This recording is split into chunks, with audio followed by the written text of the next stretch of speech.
Hello everyone, welcome. आप सभी का आपके अपने प्यारे प्लेटफॉर्म कॉन्सेप्ट डिकोडर पे स्वागत है। मैं पीयूष परासर आप सभी का स्वागत करता हूं बाबू कॉन्सेप्ट डिकोडर प्लेटफॉर्म पे। अगर एग्जाम दे रहे हो और उसमें रीजनिंग है, कोई भी एग्जाम दे रहे हो यार, टेक्निकल नॉन टेक्निकल कोई भी दे रहे हो, उसमें रीजनिंग है और रीजनिंग तुम्हें नहीं आती, तो ये क्लास तुम्हारे लिए है। अगर आप बहुत ज्यादा पैसा दे के कहीं क्लास नहीं खरीद पाए हो या समझ नहीं पाए हो रीजनिंग, अगर खरीद भी लिए हो तो रीजनिंग नहीं समझ पाए हो, ये क्लास आपके लिए है। कंप्लीटली फ्री पढ़ाने जा रहा हूं रीजनिंग 110%। कोई फी नहीं, कुछ नहीं, बस लाइक करना, प्यार देना और कुछ नहीं चाहिए दोस्त। ठीक है। इससे पहले कैलेंडर हो चुका है, इससे पहले सिलोगिज्म के बहुत सारे क्लासेस हो चुके हैं, तो आप उनको देख लेना। अभी जो हम पढ़ रहे हैं वो सिलोगिज्म पढ़ रहे हैं। स्टेटमेंट एंड कंक्लूजन, स्टेटमेंट को देखते हुए हमें ये बतानी है कि इनमें से जो कंक्लूजन जो दिए गए हैं, कौन से कंक्लूजन उन स्टेटमेंट को फॉलो कर रहे होंगे या कौन से कंक्लूजन उन स्टेटमेंट को फॉलो नहीं कर रहे होंगे।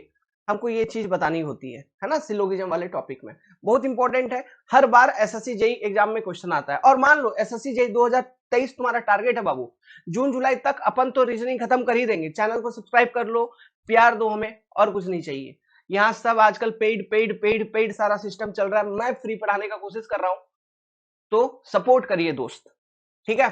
चलो यार, देखना, बस सुनने और समझने की जरूरत है, आप सीख जाएंगे रीजनिंग। ठीक है। कोई ताम झाम की जरूरत नहीं है पढ़ाई में, कोई ताम झाम की जरूरत नहीं होती है। फोकस्ड रहिए। ओके। वेल, थोड़ा सा कोशिश करना, है ना, मुझे झेलने का, सीख जाएगा सब चीज। चलो चालू करते हैं। ये क्वेश्चन देखो, स्टेटमेंट एंड कंक्लूजन, इनमें से कौन फॉलो कर रहे होंगे, कौन कौन से कंक्लूजन उन स्टेटमेंट को फॉलो कर रहे होंगे, ये सवाल है। तो मैंने सबसे पहला स्टेप क्या बताया था, सबसे पहले तो ये देख लो जितने भी सेंटेंसेस है, चाहे वो स्टेटमेंट में या कंक्लूजन में, कौन से पॉजिटिव है कौन से नेगेटिव है। All teacher are good, positive sentence. All good are actor, positive sentence. Some good are bad, positive. Some teacher are actor, positive. All actor are bad, positive. Some actor are not, देखो यहाँ not आ जाने के कारण ये sentence हो गया negative. All teacher are bad, तो positive. देखो यहाँ पे बैड वर्ड है ना, सेंटेंस का नेचर नेगेटिव नहीं है। ओके, नेगेटिव नेचर कब होगा, नो, नॉट, इस तरह का, नाइदर, इस तरह का चीज अगर होगा तब वो नेगेटिव होगा, तो इसलिए ये सेंटेंस पॉजिटिव है। नो टीचर इज बैड, ये नेगेटिव सेंटेंस है। तो इस तरह से आपने मार्क कर लिया। अब 150 वाला सिस्टम हम कर रहे थे, मैंने आपको बता रखा था, जितने भी पॉजिटिव सेंटेंस है उसके एंडिंग पे जो भी है उसको हम 50 कंसिडर करते हैं। तो यहाँ गुड 50 हो गया, एक्टर 50 हो गया, बैड 50 हो गया, एक्टर फिर यहाँ 50 हो गया, फिर यहाँ बैड 50 हो गया। ठीक है। अच्छा, नेगेटिव सेंटेंस के एंडिंग पे जो चीज रहती है उसको हम 100 पकड़ लेते हैं, तो ये 100 है ना, फिर ये पॉजिटिव है तो इधर 50, फिर ये बैड यहाँ पे 100, ऐसा। फिर यहाँ पे मतलब जो पहला वाला वर्ड है उसमें हम ऑल या सम को देखते हुए 150 लिखते हैं, तो ऑल टीचर है तो टीचर को यहाँ 100, ऑल गुड तो गुड को यहाँ 100, सम गुड तो गुड को यहाँ 50। ठीक है, गुड को यहाँ 50, सम टीचर तो टीचर को यहाँ 50, ऑल एक्टर तो एक्टर को यहाँ 100, सम एक्टर एक्टर को यहाँ 50, है ना। ऑल टीचर, ऑल मतलब कंप्लीट का बात हो रहा है ना, ऑल मतलब कंप्लीट, कंप्लीट मतलब 100, सम मतलब कुछ, तो 100 नहीं तो 50 कंसिडर करते हैं हम उसे, है ना। तो यहाँ पे टीचर को 100, नो टीचर मतलब नो, नो भी कंप्लीट है अपने आप में, नो मतलब कुछ भी नहीं, है ना, तो नो भी अपने आप में कंप्लीट, तो नो टीचर मतलब ये भी 100, तो 150 हमने लिख लिया, पॉजिटिव नेगेटिव सेंटेंस लिख लिया। अब हमें क्या देखना होता है, हम हमें ये बतानी है कि इन गिवन कंक्लूजन में से एक है, पहला, दो, तीन, दूसरा, तीसरा, चौथा, पांचवा, ये जो 5 कंक्लूजन दिया गया है, इनमें से कौन कौन से कंक्लूजन ऊपर दिए गए स्टेटमेंट को फॉलो कर रहा होगा, हमको ये बताना है बाबू। तो हम तो हम क्या बताएंगे कि क्या देखेंगे, अब हम ये देखेंगे जो गिवन सेंटेंसेस है वो सारे तो पॉजिटिव हैं, तो पॉजिटिव सेंटेंस अगर है तो वो कंक्लूजन भी पॉजिटिव देगा। प्लस क्योंकि यहाँ पे गिवन सेंटेंस सभी पॉजिटिव है, तो पॉजिटिव सेंटेंस, दो पॉजिटिव सेंटेंस को अगर मिलाओगे तो जो ओवरऑल सेंटेंस बनेगा वो भी पॉजिटिव बनेगा, और इससे जो कंक्लूजन निकल रही होगी वो भी पॉजिटिव निकलना चाहिए। ठीक है। और चूंकि यहाँ पे देखो तीन तीन सेंटेंस है, मान लो अगर तीन सेंटेंस है, तो अगर तीनों सेंटेंस को मिला के कोई नया सेंटेंस बन रही है है ना। या फिर इसको हम ऐसे कह सकते हैं कि कोई दो पॉजिटिव सेंटेंस को किसी तीसरे सेंटेंस के मदद से आप मर्ज करके बना रहे हो कोई एक सेंटेंस, तो वो भी पॉजिटिव होगा। अगर दो पॉजिटिव को मर्ज करके बना रहे हो तो वो भी पॉजिटिव होगा। तो इससे निकलने वाला कंक्लूजन भी पॉजिटिव होना ही चाहिए। समझ रहे हो। तो ये सारे कुछ कुछ अपने बेसिक कंसेप्ट थे जो कि मैंने आपको बता रखे थे। ओके, अब देखो यार, चलो अब, तो इसका मतलब ये हुआ सीधा सीधा कि ये जो नेगेटिव कंक्लूजन यहाँ पे दिया गया है वो तो आंसर हो ही नहीं सकता, वो तो ऊपर दिए गए स्टेटमेंट को फॉलो करेंगे ही नहीं। तो 3 और 5 तो वैसे ही एलिमिनेट हो गए। अब जो संभावित आंसर है, जो पॉसिबल आंसर है, वो 1, 2 या चौथा स्टेट कंक्लूजन के बीच में है ना। तो एक एक करके चेक करते हैं। देखो, some teacher are actor, some teacher are actor, पहला कंक्लूजन। तो एक्टर और टीचर कौन सा स्टेटमेंट में है? तो आप बोलोगे सर एक्टर और टीचर कोई एक सिंगल स्टेटमेंट में नहीं है ना। तो क्या है, कोई दो सेंटेंस को मिला के, कोई दो सेंटेंस को मिला के ये वाला कंक्लूजन बना रहा है। कौन कौन सा वो है? देखो, ये पहला वाला सेंटेंस और दूसरा वाला सेंटेंस को अगर हम मर्ज करते हैं तब जाके जो सेंटेंस बनेगा उसमें एक्टर और टीचर है। तो देखो ये मर्ज हो पाएगा कि नहीं। तो मर्जिंग का क्या सिस्टम था? मर्जिंग का जो सिस्टम था, आप बोलोगे सर दो सेंटेंस को अगर हम मर्ज कर रहे हैं तो उन दोनों सेंटेंस में कोई एक कॉमन वर्ड होना चाहिए। आपने ये बोला था, तो मैं बोला देखो कॉमन वर्ड है क्या इसमें? आपने बोला हाँ सर ये गुड तो है ना कॉमन वर्ड। वेरी गुड बाबू, ठीक है, कॉमन वर्ड तुमने पता लगा लिया। और आपने बोला था सर जो कॉमन वर्ड है किसी एक के पास 100 होना चाहिए। तो यहाँ पे देखो दूसरा वाला जो सेंटेंस है उसमें ऑल गुड, यहाँ पे गुड के पास 100 है। तो क्या ये मर्ज हो जाएंगे? हाँ, मर्जिंग का सारा कंडीशन फुलफिल कर रहा है। हाँ, तो ये गुड गुड इधर कैंसिल हो जाएगा। तो जो सेंटेंस अपने को फाइनल बचेगा, ऑल टीचर्स आर एक्टर बच रहा है। देखो इन दोनों ऊपर वाले सेंटेंस को मर्ज करेंगे तो हमको क्या बच रहा है? हमको ऑल टीचर्स आर एक्टर, ई वाला सेंटेंस बच रहा है, पॉजिटिव सेंटेंस। अब इस वाले सेंटेंस में देखो पॉजिटिव सेंटेंस है तो एक्टर को 50 ले लेंगे एंडिंग पे, ऑल टीचर तो टीचर को 100। अब इससे पहला वाला कंक्लूजन लिखा गया है। क्या लिखा गया है? Some teacher are actor. तो देखो टीचर के पास कितना है यहाँ पे कंक्लूजन में? 50। तो यहाँ स्टेटमेंट में कितना है? 100। तो 100 को तो हम 50 लिख ही सकते हैं ना। हाँ, उसमें कोई दिक्कत नहीं है, 100 को 50 लिखने में कोई दिक्कत नहीं है, मैंने आपको बता रखा है। फिर यहाँ एक्टर के पास यहाँ है 50 और इधर भी है 50। तो 50 को 50 तो लिख ही सकते हैं, 100 को 50 भी लिख सकते हैं, 50 को 50 भी लिख सकते हैं, 100 को 100 भी लिख सकते हैं। बस 50 को 100 नहीं बना सकते। हम क्या नहीं कर सकते? 50 को 100 नहीं बना सकते। 100 को 50 लिख सकते हैं, 50 को 50 लिख सकते हैं, 50 को 100 नहीं बना सकते। समझे क्या? ये चीजें हम देखते थे। तो इसका मतलब क्या हुआ? इस वाले सेंटेंस से, ठीक है, जो मर्ज किया हमने स्टेटमेंट 1 और स्टेटमेंट 2 को मर्ज किया, मर्ज करने के बाद ये जो न्यू स्टेटमेंट बना, इस न्यू स्टेटमेंट से जो निकल रहा है कंक्लूजन, ये भी पॉजिटिव, स्टेटमेंट भी पॉजिटिव, तो ये फॉलो कर रहा है। ठीक है, ये स्टेटमेंट, ये कंक्लूजन फॉलो करेगा। दूसरा, ऑल एक्टर आर बैड। अच्छा, ऑल एक्टर आर बैड, तो आप देखोगे एक्टर और बैड किसमें है? तो बोलोगे सर एक्टर और बैड अगेन किसी एक सिंगल स्टेटमेंट में नहीं है, दो अलग अलग स्टेटमेंट में है। मैं बोला कौन कौन सा? आप बोलोगे सर ये दूसरा और तीसरा वाला स्टेटमेंट देखिए, दूसरा और तीसरा वाला स्टेटमेंट इसमें है एक्टर और बैड, तो मर्ज करो, देखो नया स्टेटमेंट क्या बन रहा है। तो आप बोलोगे ठीक है सर, मर्जिंग का प्रक्रिया कॉमन वर्ड होना चाहिए। तो है तो कौन सा? देखोगे गुड, इधर गुड, इधर भी गुड, कॉमन वर्ड है। हाँ हाँ तो है तो सर। अब एक गुड के पास कम से कम 100 होना चाहिए, तो वो भी है। हाँ, तो ये गुड गुड खत्म हो जाएगा। आप बोलोगे हाँ, तो जो फाइनल स्टेटमेंट बचेगा इन दोनों को मर्ज करने के बाद क्या बचेगा? देखो एक्टर, या फिर ये देखो ये बचेगा एक्टर एंड बैड बच रहा है। तो यहां पे एक्टर के पास बचेगा आफ्टर मर्जिंग 50, बैड के पास भी बच रहा है 50। तो इसका मतलब क्या? और पॉजिटिव सेंटेंस होना चाहिए। मतलब हम इसको लिख सकते हैं कि सम एक्टर आर बैड, इस तरह का स्टेटमेंट बन रहा है। जो नया स्टेटमेंट बन रहा है, क्या बन रहा है? After merging some actor are bad, ये वाला स्टेटमेंट आपका बन रहा है। सम एक्टर आर बैड, तो ये आपका पॉजिटिव है डेफिनेटली। तो पॉजिटिव सेंटेंस के एंडिंग पे 50 और एक्टर के पास 50 था ही आफ्टर मर्जिंग। देखो यहां मर्ज होगा तो एक्टर के पास 50 ही था, तो 50 के आगे हम क्या लिखेंगे, सम लिखेंगे ऑब्वियसली, तो एक्टर के पास है 50। ठीक है, तो आफ्टर मर्जिंग ये आपका स्टेटमेंट बन रहा है, न्यू पॉजिटिव स्टेटमेंट कि सम एक्टर आर बैड। है कि नहीं, बनेगा कि नहीं बनेगा, बन जाएगा, क्योंकि ये दोनों कट गए ना बाबू, ये दोनों कट गए। मर्जिंग हमने आपको दिखाया था, मर्जिंग कर दोगे तो ये दोनों कट जाएगा, ये गुड गुड कट गया। तो जब गुड गुड दोनों स्टेटमेंट से कट गया, बचा क्या, एक्टर और बैड बच रहा है। तो एक्टर के पास 50 है, बैड के पास 50 है, तो 50-50 अगर इन दोनों के पास है तो इसको कैसे सेंटेंस के फॉर्म में अगर लिखेंगे तो कैसे लिखेंगे, सम एक्टर आर बैड, तभी एक पॉजिटिव सेंटेंस इस तरह से दे रहा होगा कि एक्टर के पास 50 और बैड के पास 50 होगा। ये ना बात है। ठीक है, तो कर दिया, तो कर दिया, तो अब चेक करो, है ना, अब कंक्लूजन को चेक करो।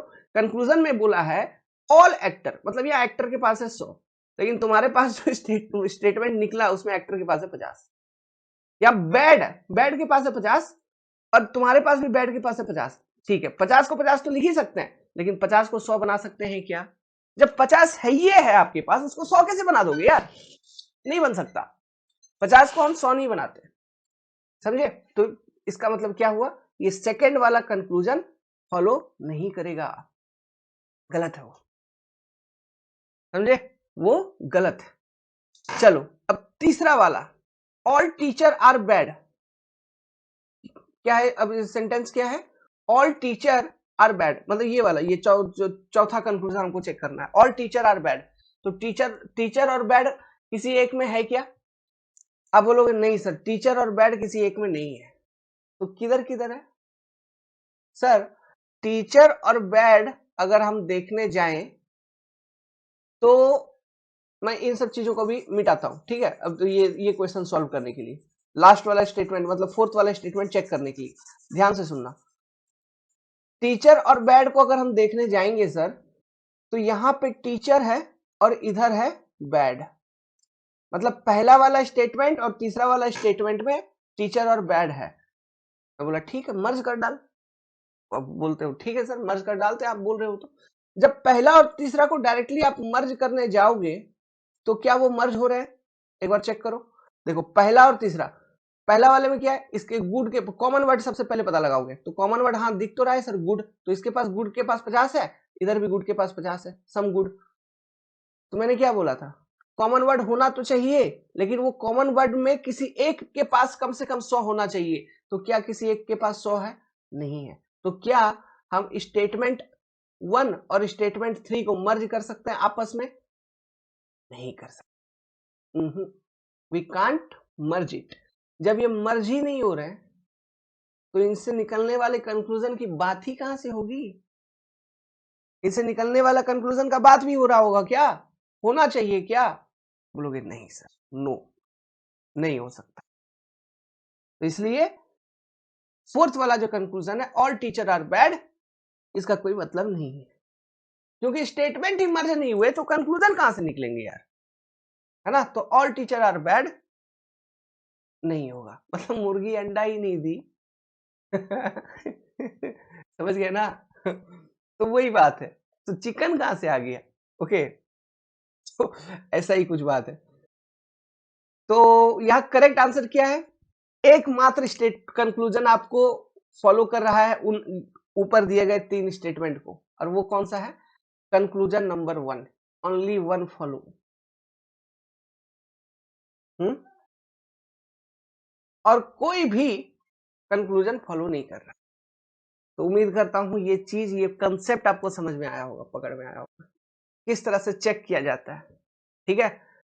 तो देखो यहाँ पे भले ही एक क्वेश्चन को सॉल्व करने में मैंने 14 मिनट लिया, लेकिन वो समझाने की प्रक्रिया है। जब ये चीज तुम्हारे जहन में आ जाएगी कि किस तरह से चेक करते हैं, क्या करते हैं, तो फटाफट चुटकी में आंसर दे रहे होगे।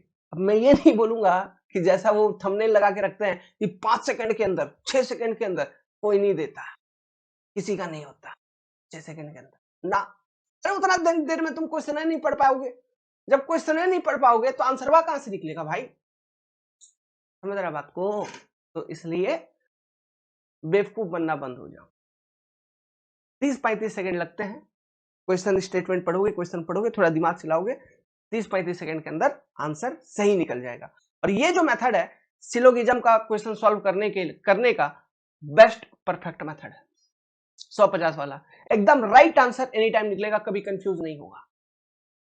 वेन डायग्राम का कॉन्सेप्ट अलग से देखेंगे, लेकिन हम वेन डायग्राम के मेथड को सिलोगिज्म पे मैं सिखाऊंगा, वेन डायग्राम भी सिखाऊंगा, बट सिलोगिज्म के क्वेश्चंस को एग्जाम में सॉल्व करने के लिए आप 150 वाला टेक्निक ही यूज करते हुए चलना, कि जल्दी आंसर देता है, इजी में। ठीक है,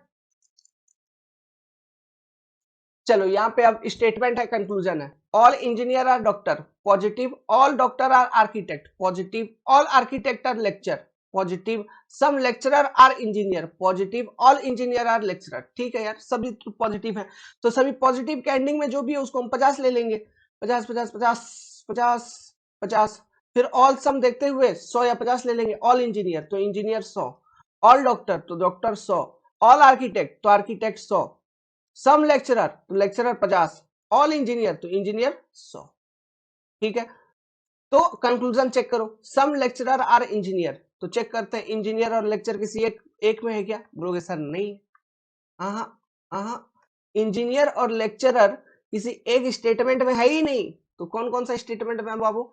अब बोलोगे सर स्टेटमेंट नंबर अगर 1 को देखें, इसमें इंजीनियर है और लेक्चरर सर स्टेटमेंट नंबर 3 में है, तो 1 और 3 को क्या हम कंबाइन कर सकते हैं? देखो 1, all engineer are doctor, all architect are lecturer, तो 1 और 3 को जब मर्ज करने जाओगे तो अब बोलोगे सर कॉमन वर्ड तो इन दोनों स्टेटमेंट में कुछ है ही नहीं। अरे ऑल इंजीनियर्स आर डॉक्टर और ऑल आर्किटेक्ट आर लेक्चरर, तो इन दोनों को जब मर्ज करने जाएंगे तो कोई कॉमन वर्ड होना चाहिए ना, तो कोई कॉमन वर्ड है क्या? तो कोई कॉमन वर्ड नहीं है, तो ये दोनों कैसे मर्ज होंगे? अब बोलोगे सर मर्ज तो इसको नहीं कर पाएंगे, लेकिन मैं अगर 3 स्टेटमेंट के कंसेप्ट पे जाऊं, मतलब किसी तीसरे स्टेटमेंट के मदद से मर्ज करूं, तो हो सकता है। कैसे? देखो मैं क्या करूंगा, पहले सेकंड वाला स्टेटमेंट और तीसरा वाला स्टेटमेंट इनको मर्ज कर दूं, ये हो सकता है। All doctor are architect, all architect are lecturer, इन दोनों को तो मर्ज किया जा सकता है।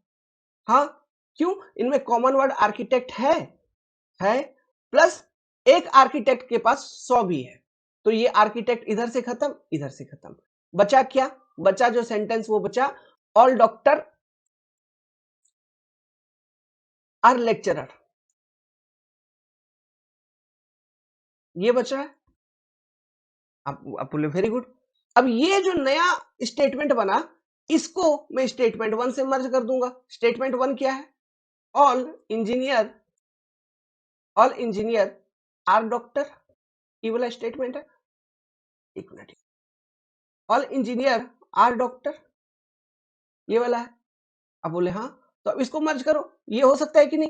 बिल्कुल हो सकता है, दोनों स्टेटमेंट आपका पॉजिटिव है, प्लस तो इसके 50, इसका 50, ये 100 और ये भी 100, तो कॉमन वर्ड से डॉक्टर तो है ना, कॉमन वर्ड इधर और इधर दोनों में डॉक्टर हो, और किसी एक कॉमन वर्ड के बाद 100 होना चाहिए, तो वो भी है, तो ये डॉक्टर खत्म, ये डॉक्टर खत्म, तो बचा क्या? बचा आपके पास इंजीनियर और लेक्चरर। ठीक है, आपके पास क्या बचा? इंजीनियर और लेक्चरर, तो इंजीनियर जो बचा उस पे 100 बचा, और लेक्चरर जो बचा उस पे 50 बचा। तो अब कंक्लूजन देखो, सम लेक्चरर, तो लेक्चरर के पास 50 है, यहां भी 50 है, ठीक है, कोई दिक्कत नहीं। आर इंजीनियर के पास यहाँ 50 है, इधर इंजीनियर के पास 100 है, तो 100 को तो 50 लिख ही सकते हैं ना, कोई दिक्कत नहीं। तो क्या ये फॉलो कर रहा है? हाँ, तो यहाँ पे हमने क्या किया, यहाँ पे हमने जो कॉन्सेप्ट अप्लाई किया, बेसिकली हमने 3 स्टेटमेंट को मर्ज किया, मतलब किसी 2 पॉजिटिव स्टेटमेंट को जब मर्ज किए, वो किसी एक पॉजिटिव स्टेटमेंट को यूज करते हुए मर्ज किया, तो जो स्टेटमेंट बनेगा वो भी होगा फाइनल ओवरऑल पॉजिटिव, और इससे जो कंक्लूजन निकल रहा होगा वो भी होगा पॉजिटिव। तो हमने यहाँ पे बेसिकली क्या किया, सबसे पहले स्टेटमेंट नंबर 2 एंड 3 को मर्ज किया, तो ये एक पॉजिटिव स्टेटमेंट दे दिया। अब ये 2 एंड 3 को जो मर्ज किया, पॉजिटिव स्टेटमेंट दे दिया, फिर इस स्टेटमेंट को और स्टेटमेंट 1 को दोनों को मर्ज किया तो वो एक स्टेटमेंट दिया पॉजिटिव। फिर वो जो पॉजिटिव स्टेटमेंट दिया उससे हम कंक्लूजन का पता लगा रहे हैं। तो देखा फॉलो कर रहा है, समझ रहे हो? मतलब सिंपल सी बात है, किसी दो स्टेटमेंट को किसी तीसरे स्टेटमेंट की मदद से हम यहाँ पे मर्ज किए। ठीक है, अब देखो, अब बात हो रही है ऑल इंजीनियर्स आर लेक्चरर। देखो तो सेम अगेन, इंजीनियर और लेक्चरर किसी एक में तो नहीं था, है ना? तो ऑल इंजीनियर्स आर लेक्चरर, ये जो कंक्लूजन है, ठीक है, ये तो हमने स्टेटमेंट को मर्ज कर ही रखा है ना? ऑल इंजीनियर्स आर लेक्चरर, तो इंजीनियर के पास यहाँ है 100, तो अपने पास भी जो ओवरऑल सेंटेंस है उसमें इंजीनियर के पास है 100। लेक्चरर के पास यहाँ है 50, तो अपने पास भी जो सेंटेंस है उसके पास भी 50। मतलब ये तो हमने मर्ज करके यही सेंटेंस निकाला था ना ओवरऑल। मतलब जब हम इन तीनों स्टेटमेंट को मर्ज किए तो हमारे पास जो कॉमन सेंटेंस निकला इंजीनियर और लेक्चरर के फॉर्म में, वो तो यही निकला था, ऑल इंजीनियर आर लेक्चरर। यहाँ पे देखो इंजीनियर के पास है 100, मतलब ये ऑब्वियसली ऑल इंजीनियर होगा, आर लेक्चरर, है ना? तो ये सेकंड वाला भी फॉलो कर रहा है, मतलब both conclusion follow the above state. क्या समझे? Easy, simple, very good.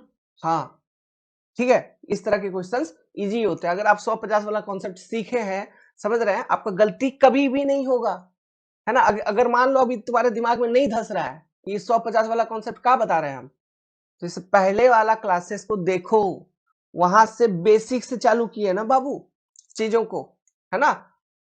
चलो यार आगे देखते हैं यार, मेरा लैपटॉप का चार्ज भी खत्म होने जा रहा है, कोई बात नहीं। ऑल स्टूडेंट आर बॉयज ठीक है यार, अच्छा। Positive, all actor are fool, बेवकूफ, ये तो होते ही है। Some student are actor, positive.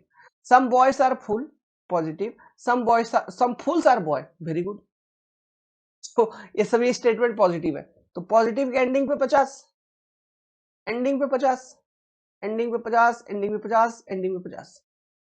All student तो स्टूडेंट पे 100, ऑल एक्टर तो एक्टर पे 100, सम स्टूडेंट तो स्टूडेंट पे 50, सम बॉय बॉय पे 50, सम फूल तो फूल पे 50। फूल मतलब फूल गुलाब का, लाखों में हजारों में एक चेहरा जनाब का, वो वाला फूल नहीं है ये फूल मतलब बेवकूफ। ओके ठीक है, अब देखो यार, तो करते हैं, है ना? कंक्लूजन चेक करो, सम बॉयज आर फूल, तो बॉय और फूल किसी कौन सा सेंटेंस में है? बॉय फूल, बॉय फूल, बोलोगे सर किसी एक में तो है नहीं, तो किसमें किसमें बाबू? बॉय पहला वाला में है और फूल दूसरे वाले में है, ठीक है, मर्ज कर डाल। अच्छा सर कॉमन वर्ड है ये नहीं है, मर्ज, अच्छा मर्ज नहीं हो सकता, दो को आपस में मर्ज नहीं कर सकते, बोलोगे सर नहीं, ठीक है, कोई तीसरे स्टेटमेंट का मदद लेके मर्ज करो, ऐसा तो हो सकता है। सर ट्राई करता हूं, अब देखिए स्टेटमेंट नंबर 2, स्टेटमेंट 3, इन दोनों को पहले मर्ज करने का कोशिश करता हूं sir. All actor are fool, some student are actor, common word actor, ठीक। एक एक्टर के पास 50 भी है, तो ये एक्टर खत्म, ये एक्टर इधर से खत्म, तो बचा क्या? इन दोनों को मर्ज करने के बाद जो ओवरऑल चीज बच रहा है वो आपके पास बच रहा है फूल, जिसके पास है 50, और स्टूडेंट जिसके पास है 50। तो हम इसको कह सकते हैं कि some fool are student, some fool are student. तो ये फूल और स्टूडेंट का एक सेंटेंस बन गया हमारे पास, ठीक है। अब इसको और ऊपर वाले को मर्ज करते हैं, देखो सम फूल आर स्टूडेंट बना, है ना? तो ऊपर वाला स्टेटमेंट क्या है? ऑल स्टूडेंट आर बॉय, ठीक है, इन दोनों को मर्ज करिए तो कॉमन वर्ड है ना सर, स्टूडेंट, और यहाँ पे स्टूडेंट के पास 100 भी है और इधर स्टूडेंट के पास 50 है, कोई बात नहीं, एक के पास 100 होना चाहिए, तो ये स्टूडेंट कट जाएगा, तो बचा क्या सर? यहाँ पे बॉय के पास 50 था, तो बचा आपके पास सर बॉय एंड फुल बच रहा है मेरे पास। जब मैं स्टेटमेंट को मर्ज कर रहा हूं तो बॉय फुल बच रहा है, बॉय के पास 50 है और फुल के पास भी। कंक्लूजन चेक करते हैं, some boy are full, very good, यहाँ बॉय के पास भी 50 है, फुल के पास भी 50 है, तो ये फॉलो करेगा। Now some fool are boy, some fool are boy, मतलब यहाँ फूल के पास भी 50 है ना, और बॉय के पास भी 50 है, तो ये भी फॉलो करेगा। मतलब एक ही चीज को उल्टा कर दिया, जब सम बॉय आर फूल हो सकता है तो सम फूल आर बॉय क्यों नहीं हो सकता? समझे? तो बोथ फॉलो, दोनों फॉलो कर रहे हैं। तो इस तरह से सिंपल सिंपल क्वेश्चन आते हैं। ओके, ये मर्जिंग का कॉन्सेप्ट बस हमको ध्यान में रखना है कि कैसे कैसे हम मर्ज करेंगे। कोई दो स्टेटमेंट डायरेक्टली आपस में मर्ज ना हो रहा हो तो किसी तीसरे की मदद से मर्ज करने का कोशिश करो। अगर वहां से हो जाएगा, फिर जो स्टेटमेंट निकल के आ रही है ना, वहां से कंक्लूजन को चेक करो। ठीक है, तो अभी क्या है कि मेरा बैटरी एकदम क्रिटिकली लो हो गया है, लाइन नहीं है, आप देख सकते हो, तो रखता हूं, है ना।